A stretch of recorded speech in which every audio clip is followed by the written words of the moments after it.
तो लीजिए सुनिए विशंबर नाथ शर्मा कौशिक जी की कहानी न्याय। दिन के 3 बज चुके थे। इसी समय एक बड़ी तथा सुंदर मोटर कार तेजी के साथ सड़क पर चली आ रही थी। मोटर में पिछली सीट पर एक 20-22 वर्ष का सुंदर युवक खाकी कोट, ब्रॉन्चेस तथा फुल बूट पहने बैठा था। उसके बगल ही में सीट पर खाकी सोला हैट रखी हुई थी। ड्राइवर की बगल में एक दूसरा व्यक्ति बैठा था। इसकी आयु 30 से 35 वर्ष के लगभग होगी। यह भी खाकी कोट, ब्रीचेज इत्यादि से सुसज्जित और सिर पर खाकी साफा बांधे हुए था। उसके दोनों घुटनों के बीच में 2 दुनाली बंदूकें दबी हुई थी और कारतूस की पेटी उसके कंधे पर पड़ी हुई थी। सहसा नवयुवक ने उस व्यक्ति से कहा, भाई अनिरुद्ध सिंह, प्यास बड़े जोर से लगी है, किसी गांव में ठहरकर पानी पीना चाहिए। अनिरुद्ध सिंह बोला, बहुत अच्छा हुजूर, कोई ना कोई गांव आने ही वाला है। थर्मस फ्लास्क में तो अब कुछ होगा नहीं क्या? नहीं सरकार, वह तो बड़ी देर हुई खाली हो चुका। नवयुवक ने कहा, अच्छा तब तक लाओ पानी ही खाएं, कुछ देर तो प्यास रुकेगी। अनिरुद्ध सिंह ने अपनी जेब से चांदी का डब्बा निकालकर नवयुवक को दिया। नवयुवक ने 2 पान निकालकर खा लिए और डब्बा अनिरुद्ध सिंह को लौटा दिया। थोड़ी देर तक सब लोग मौन बैठे रहे। अकस्मात ड्राइवर बोल उठा, वह देखिए सामने गांव दिखाई पड़ रहा है। अनिरुद्ध सिंह ने कहा, इसी गांव में पानी पीकर और फ्लास्क भरकर आगे बढ़ेंगे। 10 मिनट में मोटर गांव के पास पहुंच गई। गांव सड़क के किनारे ही पर था। सड़क के किनारे मोटर रोक दी गई। अनिरुद्ध सिंह फ्लास्क लेकर मोटर से उतर गया। नवयुवक ने कहा, पानी ताजा लाना। अनिरुद्ध सिंह बोला, हाँ और क्या, बासी किस काम का होगा। यह कहकर वह चला। गांव में घुसते ही सामने एक कुआं दिखाई पड़ा जिस पर 2-3 आदमी पानी भर रहे थे। अनिरुद्ध सिंह कुएं के पास जाकर एक व्यक्ति से बोला, भाई थोड़ा पानी दे सकते हो? एक व्यक्ति ने पूछा, क्या पियोगे? अनिरुद्ध सिंह, पिएंगे भी और ले भी जाएंगे। काहे में ले जाओगे, कोई लोटा वोटा है? अनिरुद्ध हाथ में फ्लास्क लिए था, उसको उठाकर बोला, इसमें ले जाएंगे। अरे इसमें तो चमड़ा लगा है, इसका पानी तुम पी लोगे? हाँ पीते ही हैं, शिकारी आदमी ठहरे, ऐसा विचार करे तो काम कैसे चले। कुएं पर उपस्थित व्यक्ति के मुंह पर विस्मय मिश्रित घृणा का भाव उत्पन्न हुआ। एक ने कुएं में लोहे का कलसा डालते हुए पूछा, आपका स्थान कहाँ है?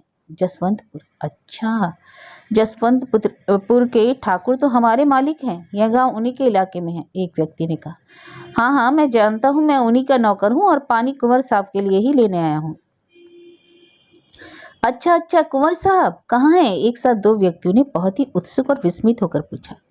सड़क पर मोटर में हैं। ओह, तब तो गांव के भाग खुल गए, किंतु भैया उन्हें यहीं ले आते, हम लोग उनकी सेवा कर लेते, गांव पवित्र हो जाता। यहाँ क्या करेंगे आकर, कहीं बैठने की जगह भी तो नहीं। हाँ उनके लायक जगह तो नहीं है, चौपार में पलंग बिछवा देते हैं, दिन भर बैठकर चले जाते। तो भाई तुम लोग चलकर कहो तो शायद चले भी आए, मैं तो कह नहीं सकता। अच्छा हम चलते हैं। उत्तम सिंह तुम जाकर चौपार में पलंग लगवाओ, देखो मन में आए तो शायद आ ही जाए। उनमें से एक व्यक्ति तुरंत चल दिया। शेष 2 व्यक्ति अनिरुद्ध के साथ चले। तुरंत गांव में हल्ला हो गया, कुंवर साहब आए हैं। अतएव इन तीनों व्यक्तियों के मोटर तक पहुंचते पहुंचते 8-10 आदमी तक बालकों की भीड़ पहुंच गई। अनिरुद्ध सिंह ने कुंवर साहब से कहा, ये लोग हुजूर से कुछ कहना चाहते हैं। कुंवर साहब अप्रसन्न होकर बोले, अरे भाई तुम पानी लेने गए थे, ये फौज कहाँ से इकट्ठा कर लाए? अनिरुद्ध सिंह के कुछ कहने के पूर्व ही एक व्यक्ति हाथ जोड़कर बोला, अन्नदाता, आज हमारे बड़े भाग हैं जो सरकार यहाँ आ गए। दिन भर के लिए गांव में चले चलिए, सब आपका दर्शन कर लेंगे और आपके जूतों की रज से गांव पवित्र हो जाएगा। कुंवर साहब ऊबते हुए बोले, भाई मैं न जाने कहाँ से थका थकाया चला आ रहा हूँ, इस समय मुझे एक एक क्षण भारी हो रहा है, फिर कभी जब इधर आऊंगा तो कुछ देर के लिए गांव में चला चलूंगा।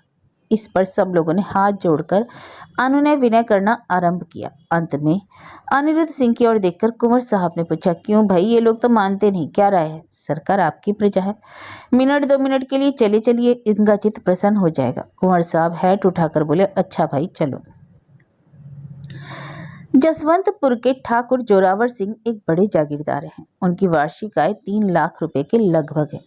जसवंतपुर में उनकी एक बहुत बड़ी कोठी है तथा अनेक हाथी घोड़े और मोटरें हैं। उपयुक्त घटना के 1 मास पश्चात संध्या समय ठाकुर साहब कोठी के बाग में बैठे हुए थे। कोठी के हाथे में ही बाग था। बाग के मध्य में सुंदर घास से ढका हुआ भूमि का एक बड़ा टुकड़ा था। इस भूमि के टुकड़े के मध्य में संगमरमर का गोलाकार चबूतरा था, जिस पर बीच में एक गोल मेज तथा उसके आसपास सुंदर गद्देदार कुर्सियां लगी हुई थी। इन्हीं में से एक आराम कुर्सी पर ठाकुर जोरावर सिंह लेटे हुए चैत्र मास की संध्याकालीन शीतल समीर का आनंद ले रहे थे। उनके समीप 3-4 व्यक्ति बैठे हुए थे। चबूतरे के ऊपर नीचे 4-5 सेवक हाथ बांधे खड़े थे। सहसा ठाकुर साहब ने पूछा, बख्तावर सिंह आ गया? एक सेवक ने आगे बढ़कर कहा, नहीं हुजूर, अभी तक तो कुंवर साहब नहीं आए। ना जाने कहाँ रह गया, सूर्यास्त हो चुका है। आजकल उसे शिकार का ऐसा चस्का लगा है कि नित्य शिकार को जाता है और लुत्फ यह है कि मिलता मिलाता कुछ नहीं, खाली हाथ लौटता है, पर जाता नित्य है। मुझे जब शिकार का शौक था तब मैं खाली हाथ तो कभी लौटा नहीं। पास बैठा हुआ एक व्यक्ति बोला, आपका निशान अभी तो अचूक होता था। मेरे पिता आपके साथ 2-4 बार गए हैं, वे बताया करते हैं। कहते हैं कि जिस पर आपने बंदूक तान दी फिर वह बचा नहीं, ऐसा लाजवाब निशाना लगाते थे।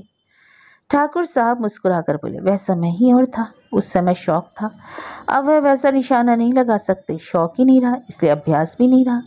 फिर भी मेरा तो यह विश्वास है कि आप भी आपका निशाना शायद ही चुके। अरे नहीं नहीं, अब तो वह बात ना रही, अब तो बंदूक भी साधना कठिन है। इसी समय मोटर की घरघराहट सुनाई पड़ी। ठाकुर साहब ने एक नौकर से कहा, देखो देखो, शायद बख्तावर आ गया तो यहाँ बुला लाओ।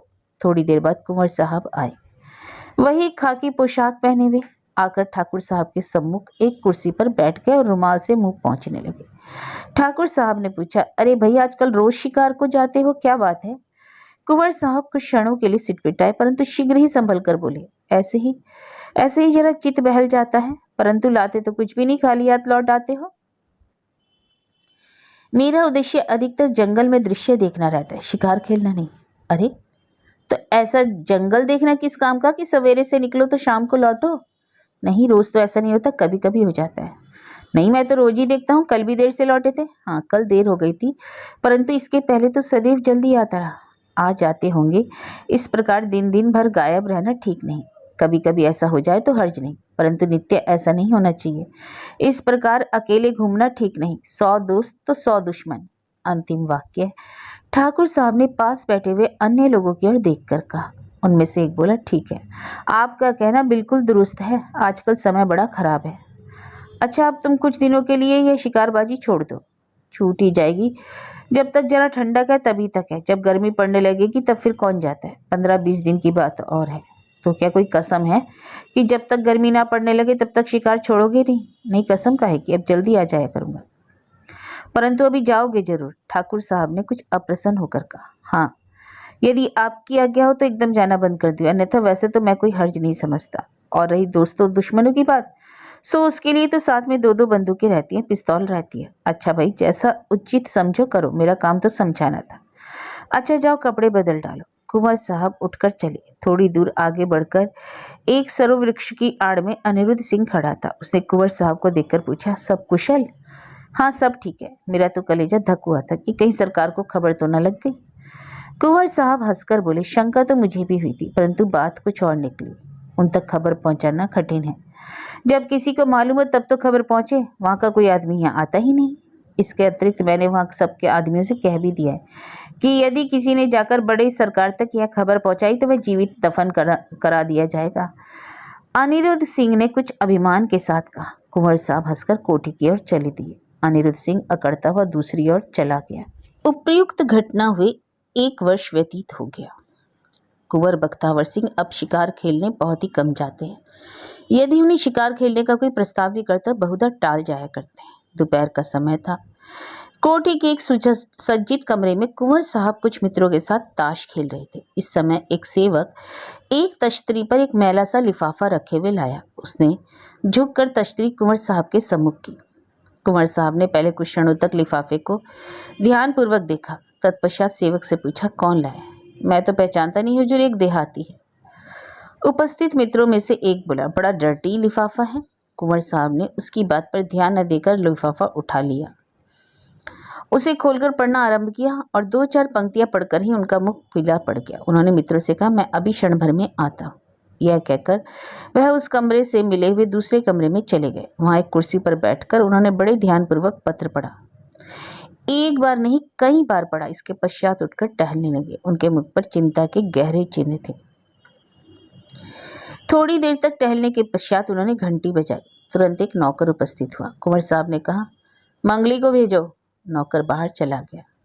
थोड़ी देर पश्चात वही नौकर जो पत्र लाया था हाजिर हुआ। उसने कुंवर साहब से पूछा, जो आदमी ये चिट्ठी लाया है वह चला गया? अभी तो बाहर बैठा है, जवाब की राह देख रहा है। अच्छा, तो उससे कह दो कि जवाब भिजवा दिया जाएगा। बहुत अच्छा। नौकर चला गया। कुंवर साहब के चिट्ठी को फाड़कर टुकड़े टुकड़े कर दिया। तत्पश्चात पुनः बाहर आकर बैठ गए और ताश खेलने लगे। थोड़ी देर तक ताश खेलने के पश्चात कुंवर साहब बोले, अब हटाओ, तबीयत नहीं लगती, थोड़ी देर सोऊंगा, नींद मालूम हो रही है। इतना कहकर कुंवर साहब उठ खड़े हुए और पुनः उसी कमरे में चले गए। वहां पहुंचकर उन्होंने घंटी बजाई। नौकर के आने पर उन्होंने उससे कहा, जरा अनिरुद्ध सिंह को बुला दो। जो हुक्म, कहकर नौकर चला गया। कुंवर साहब सिर पर हाथ रखकर चिंता सागर में मग्न हो गए। थोड़ी देर पश्चात अनिरुद्ध सिंह उपस्थित हुआ। कुंवर साहब ने उसे बैठने के लिए हाथ से संकेत किया। अनिरुद्ध सिंह बैठ गया। थोड़ी देर तक दोनों चुप रहे। आज सरकार कुछ चिंतित से हैं? अनिरुद्ध सिंह ने कहा। कुंवर साहब ने एक दीर्घ निश्वास छोड़कर कहा, अभी एक चिट्ठी आई थी। कहाँ से? वहीं से। कुंवर साहब ने रहस्यपूर्ण दृष्टि से अनिरुद्ध सिंह की ओर देखते हुए कहा, अच्छा, कोई खास बात? क्या बताऊं, बड़ी मनहूस बात है। भगवान कुशल करे, मेरा तो कलेजा धड़क लेगा। क्या बात है?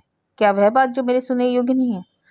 तुमसे छिपाकर क्या करना है अनिरुद्ध? तुम ही तो एक ऐसे आदमी हो जो मेरी सब बातें जानते हो।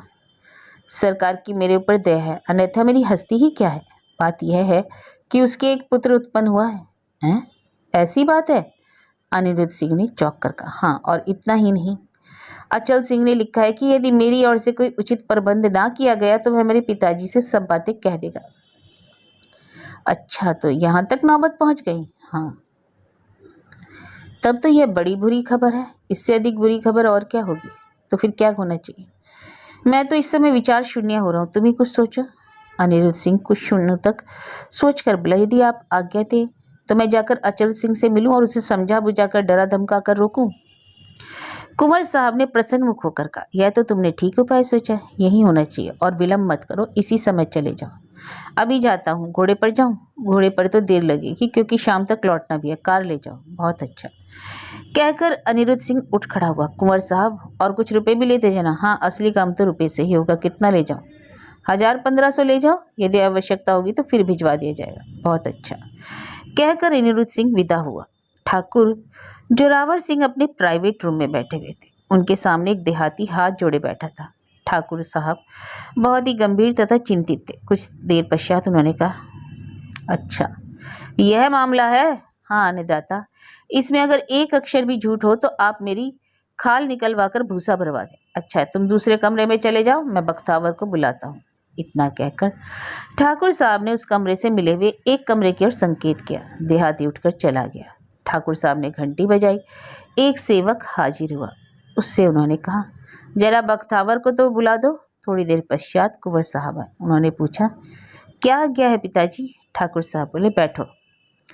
कुंवर साहब पिता के सामने बैठ गए और सशंकित नेत्रों से उनकी ओर ताकने लगे। ठाकुर साहब ने कहा, 1 साल पहले की बात है, तुम शिकार खेलकर लौट रहे थे। उस समय तुम पानी पीने के लिए मकरंदपुर में रुके थे। कुंवर साहब का मुख श्वेत पड़ गया, हृदय डूबने लगा। उन्होंने बड़ी कठिनता से संभल कर कहा, जी। उस समय गांव वालों के अनुनय विनय करने पर तुम गांव के मुखिया काली प्रसाद सिंह के यहाँ गए थे? कुंवर साहब अपने सूखे होठों पर जीभ फेरते हुए बोले, जी। वहां किसी प्रकार तुम्हारी दृष्टि काली प्रसाद की कन्या पर पड़ी? कुंवर साहब ने सिर झुका लिया। वह मन ही मन ईश्वर से प्रार्थना करने लगे कि धरती फट जाए, वह उसमें समा जाए। कुंवर साहब का मौन देखकर ठाकुर साहब ने कर्कश स्वर में कहा, बात का उत्तर दो। जी हाँ, कुंवर साहब बोले। उसके पश्चात तुम 2-4 बार अपने आप मुखिया के यहाँ गए? जी हाँ, गया था। कुंवर साहब ने सिर झुकाए उत्तर दिया। उसके पश्चात तुमने मुखिया से उसकी कन्या के साथ गुप्त रूप से विवाह करने का प्रस्ताव भिजवाया था? तुमने मुखिया से यह भी वायदा किया था कि थोड़े दिनों पश्चात तुम उसकी कन्या को खुले रूप से अपनी पत्नी बना लोगे?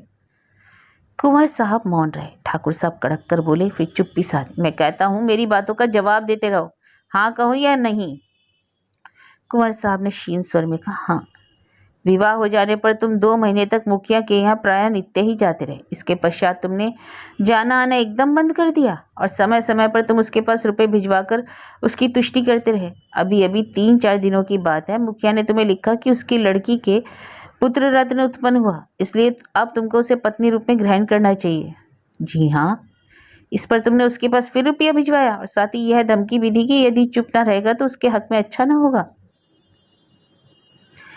कुंवर साहब के नेत्रों में आंसू छलछलाए। उन्होंने गर्द खंड से कहा, मैंने धमकाया नहीं, केवल प्रार्थना की। इतना सुनकर ठाकुर साहब उठे और जिस कमरे में काली प्रसाद सिंह छिपा हुआ था उसके द्वार पर जाकर बोले, काली प्रसाद बाहर आओ। काली प्रसाद बाहर आ गया। ठाकुर साहब पुनः अपने स्थान पर आ बैठे। ठाकुर साहब ने उससे कहा, बख्तावर तो कहता है कि प्रार्थना की थी, धमकाया नहीं था।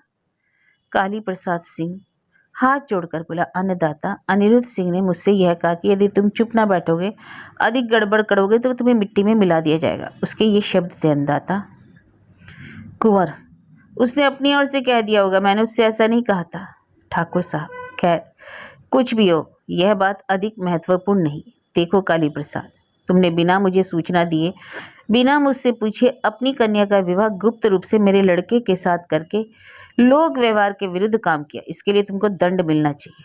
मैं दंड सहने को तैयार हूँ, परंतु साथ ही तुमने केवल रुपए से संतुष्ट न होकर अपने आत्मगौरव का परिचय दिया। तुम्हारी परिस्थिति में बहुत से लोग केवल धन पाकर ही संतुष्ट हो जाते, परंतु तुमने ऐसा न करके सच में क्षत्रियपन का परिचय दिया। इस कारण मैं तुम्हारी कन्या को अपनी पुत्र वधू स्वीकार करता हूँ, परंतु तुमने जो अपराध किया है उसका तुम्हें यह दंड दिया जाता है कि तुम अब मेरे जीवन काल में अपनी कन्या का मुख नहीं देख सकोगे। अब अपनी कन्या को बुलाओ।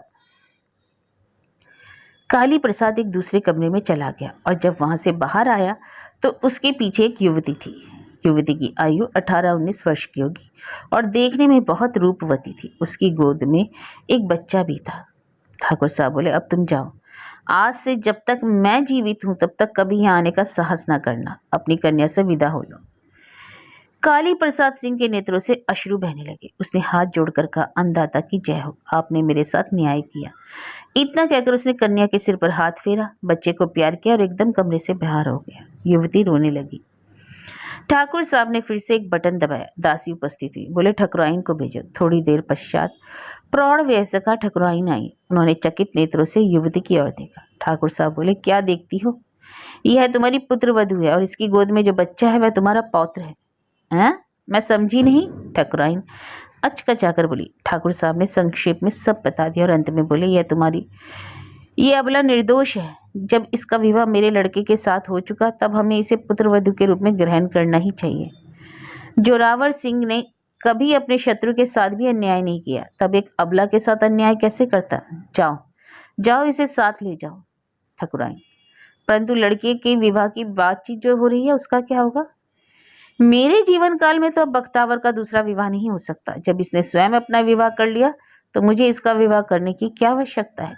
ठकुराइन ने युवती को अपने अंक में ले लिया और अंतःपुर की ओर ले चली। यद्यपि इस आकस्मिक पुत्र वधू प्राप्ति पर उनके मुख पर दुख तथा शोक का भाव था, परंतु साथ ही युवती का नख-शिख और पौत्र की मनमोहक मूर्ति देख दुख तथा शोक के भावों का कवच फाड़कर संतोष तथा आंतरिक प्रसन्नता के भाव प्रस्फुटित हो रहे थे।